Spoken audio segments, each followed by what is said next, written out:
మా మనవరాలకు పురుడు చేస్తాను. ఇద్దరు రకం తప్పకుండా రారే. మనవరాలా? పురుడా?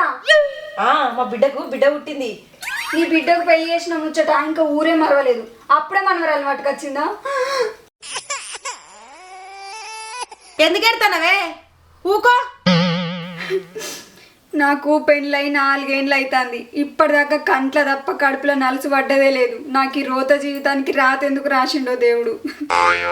కప్పకు కరెంట్ షాక్ కొట్టినట్టు ఒర్రుతే నడుతుంది అనే. పిల్లలు కాకపోతే మందుల డాక్టర్ దగ్గర పోయి మ్యాటర్ ఏందో తెలుసుకోవాలి. గంతే గాని ఒర్రుతే ఏమత్తదే?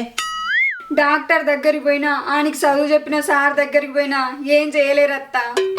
ఓ పోరి, నువ్వు ఇన్ని రోజులు పవర్ ఉన్న సబ్స్టేషన్ వేసుకున్నావు అనుకున్నా గానీ అట్టి నురుగచ్చే సబ్బుని చేసుకున్నావానే. నా మొగనికి నీటికం బాగా, నన్ను ముట్టుకుంటే మురికంటుతుందని అంచుకు కూడా రానియాడు.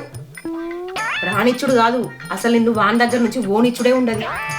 అవునా అత్త? పొయ్యిలా మంట వట్టిలేమంటది, మనం గుట్టం పెట్టి ఊదాలే. కొన్ని మంచి లోటుగా దూపైతుంది.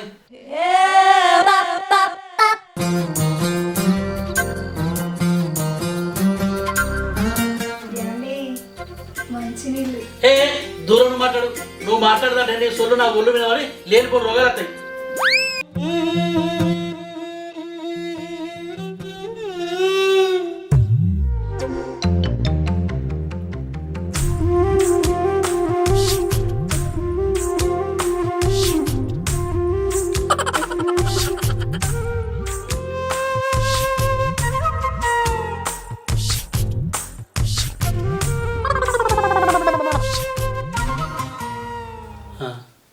అవునే, చిన్నప్పుడు నిన్ను మీ వాళ్ళు సర్కస్లకి ఎత్తుకొచ్చిరానే.